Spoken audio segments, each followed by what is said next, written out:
طيب ممكن تفهميني النقطة دي؟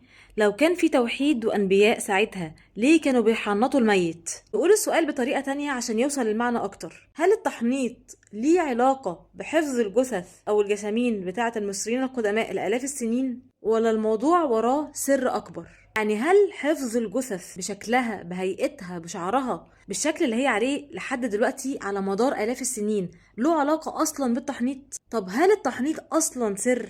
طب ولو هو مش سر ليه ما تمش تكرار التجربة مرة تانية وحفظ جثامين، سواء جثامين حتى بشر أو حيوانات، لمدار مش هقول حتى آلاف السنين، لأ لمدار مئات السنين؟ ايه هو التحنيط بقى؟ التحنيط هو استخدام مواد معينة المصريين القدماء كانوا بيستخدموها للحفاظ على الجسم وتعقيمه، عدم السماح للبكتيريا والجراثيم انها تخترق الجسم.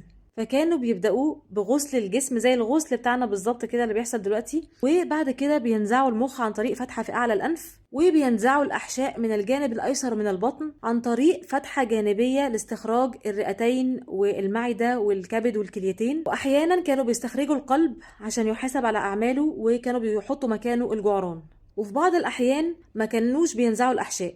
طب بالنسبة بقى للمكونات اللي كانوا بيستخدموها، برضو المكونات اللي كانوا بيستخدموها والنسب بتاعتها معروفة. كانوا بيستخدموا الصنوبر والعرعر وشمع العسل وملح النطرون وسائل مستخرج من شجرة المستكة والبصل وقشره وزيت الخروع وزيت الأرز وزيوت عطرية أخرى. كمان الأدوات اللي كانوا بيستخدموها في عملية التحنيط معروفة. سر التحنيط ده اتعرف عن طريق برديات منقولة عن الأسرة ال21 اللي هم كانوا شارحين فيها عملية التحنيط كلها بأدواتها بمكوناتها بالنسب بتاعتها، زي بردية ليدن 344 اللي موجودة في هولندا دلوقتي، وبردية ريدنند الموجودة في متحف بريطانيا، وبرديات تانية. فإذا الموضوع ما بقاش سر، المكونات بتاعته وطريقته والكيفية بتاعته كلها اتعرفت. حتى المصريين القدماء لو هم كانوا بيعتبروه سر وبيورثوه عن طريق النقل الشفهي، فإن برديات الأسرة ال21 نقلت لنا سر التحنيط. إذا التحنيط مش هو السر وراء حفظ جثامين المصريين القدماء لآلاف السنين. الدكتور زي حواس نفسه قال إن وصف التحنيط على إنه سر أو لغز من أسرار المصريين القدماء هو وصف جهلاء لا يعلمون عن العلم شيئا. التحنيط بيرجع لما يزيد عن 6500 عام. طب ليه التجارب اللي تمت باستخدام نفس طرق التحنيط بنسبها بأدواتها بكل مكوناتها باءت بالفشل، سواء في تحنيط أجساد بشرية أو أجساد حيوانات، من قبل مؤسسات بحثية وعلمية كبيرة ما قدرتش تحتفظ بالجثامين دي أكتر من 18 عام بس، وبعدها الأجساد دي اتحللت. بيزعموا إن ده حصل بسبب إيه؟ بسبب تغير الطقس والمناخ وتغير البيئة عن البيئة اللي كانت موجودة أيام المصريين القدماء، مع العلم إن تم أخذ العوامل دي في الاعتبار لما جم عملوا التجارب دي. طيب في الحالة دي بقى جثث اللي تم حفظها على مدار آلاف السنين اتحفظت إزاي؟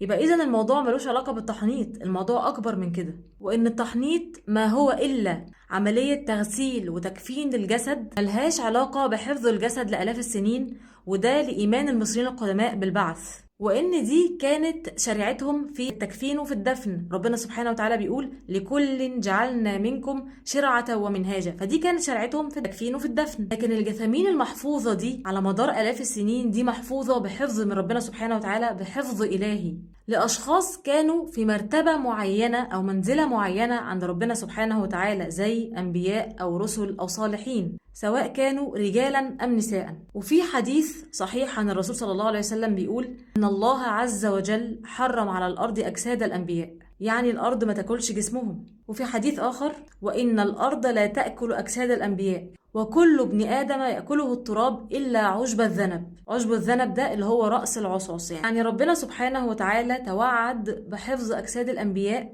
من التحلل ومن البلاء ومن التآكل، وهو ده بالظبط نفس اللي حصل مع الأجساد المحفوظة في الحضارة المصرية القديمة. وده هيكون تأكيد لأن الحضارة المصرية القديمة هي حضارة توحيد وكانت حضارة أنبياء، وإن كثير من ملوك المصريين القدماء كانوا أنبياء ورسل وموجودين كمان في القرآن الكريم. آخرهم جثمان توت عنخ آمون اللي هو سيدنا يحيى عليه السلام، اللي هو رد كارتر عشان يشيل الماسك ويشيل القناع من عليه بهدله وشوهه علشان يقدر ان هو يشيل بس الماسك بتاعه، الماسك اللي هو معمول من الذهب الخالص اللي هو دلوقتي مفيش حد اصلا يقدر يعمل ربعه. يعني لما يكون جثمان تحتمس الثالث هو من اعظم ملوك مصر القديمه من الاسره 18 محفوظ لحد دلوقتي ومحفوظ على نفس الكيفيه مات بيها، زي ما ربنا سبحانه وتعالى ذكر في القرآن الكريم في قصة سيدنا سليمان عليه السلام: فلما قضينا عليه الموت ما دلهم على موته إلا دابة الأرض تأكل من سأته فلما خر تبينت الجن أن لو كانوا يعلمون الغيب ما لبثوا في العذاب المهين.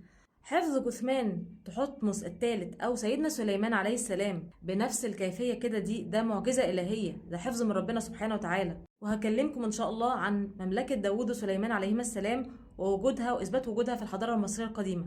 فحفظ الجثامين بالشكل ده كده ملوش علاقة خالص بعملية التحنيط، الموضوع كله حفظ إلهي من ربنا سبحانه وتعالى لهذه الجثامين اللي تخص سواء أنبياء أو رسل أو أشخاص صالحين رجالا أو نساء. لقمان الحكيم نفسه في سورة كاملة في القرآن الكريم اسمها سورة لقمان، ولقمان الحكيم كان من الصعيد من الأسرة 21، وده مذكور عند الكندي والمسعودي وابن كثير، وكان معروف عند عرب ما قبل الإسلام وكانوا بيصفونه بالحكمة، علشان كده لقب بلقمان الحكيم. وإذ قال لقمان لابنه وهو يعظه يا بني لا تشرك بالله إن الشرك لظلم عظيم. واستكمالا لسياق الآيات: يا بني إنها إن تك مثقال حبة من خردل فتكن في صخرة أو في السماوات أو في الأرض يأتي بها الله إن الله لطيف خبير. يا بني أقم الصلاة وأمر بالمعروف وانهى عن المنكر واصبر على ما أصابك إن ذلك من عزم الأمور ولا تصعر خدك للناس ولا تمشي في الأرض مرحا إن الله لا يحب كل مختال فخور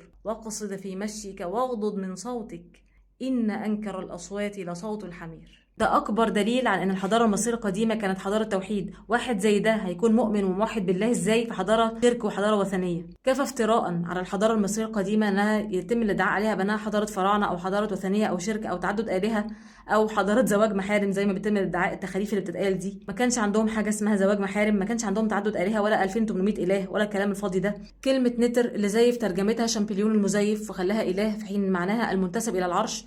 فال 2800 اله اللي هم بيدعوا ان هم الهه دي هي مش الهه، هي صفات للاله. قاعد دي مش هنقول انها اله العداله، لا هنقول لها رمز للعداله او رمز العدل الاله. حتحور دي مثلا مش اله السماء ولا اله الحب والجمال والكلام ده، هو رمز المخلوقات الاله، رمز للسماء، رمز للحب، رمز الجمال الاله سبحانه وتعالى او صفه من صفاته. زي ما احنا بنقول على ربنا سبحانه وتعالى الرحمن الرحيم الملك القدوس اسماء الله الحسنى، فهي تعتبر بمثابه اسماء لله سبحانه وتعالى او صفات من صفاته، انها ليست الهه تعبد. ما كانش عند المصريين القدماء حاجه اسمها زواج محارم، الموضوع عندهم كله كان حفاظ على الدم الملكي عن طريق ان هم بيعملوا عقد سوري بس حفاظا على الدم الملكي. الموضوع كله عندهم كان بشكل سوري فقط حفاظا على الدم الملكي، مش زواج حقيقي نهائي. يعني رمسيس الثاني لما زوجته نفرتاري ماتت، بنته اخذت مكانها اللي هي اصبحت في مقام الزوجه الملكيه العظمى، فهي اخذت اللقب. فهي عشان تاخد اللقب ده كانها تزوجت رمسيس الثاني، لكن كل ده صوري فقط وليس زواجا حقيقيا. لما تكون الحضارة دي الحضارة الوحيدة الباقية إلى الآن بكل العظمة والبهاء والجلال ده، ويكون علم المصريات هو العلم الأثري الوحيد اللي بيدرس في العالم، الغرب مهتمين بيه ويعني بيصدروا لنا معلومات زائفة عنه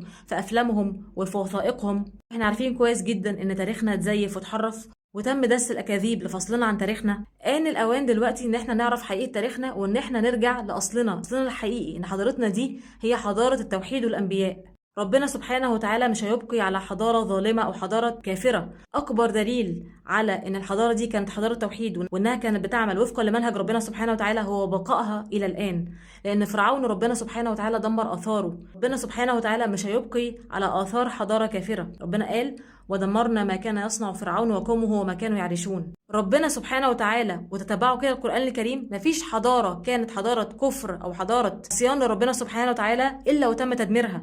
لكن سبحان الله حضارتنا الحضارة المصرية القديمة هي الحضارة الوحيدة الباقية على مدار آلاف السنين. وهسيبكم انتوا بقى اللي تعقلوا ليه ربنا سبحانه وتعالى سابها، وما يذكر إلا أولو الألباب.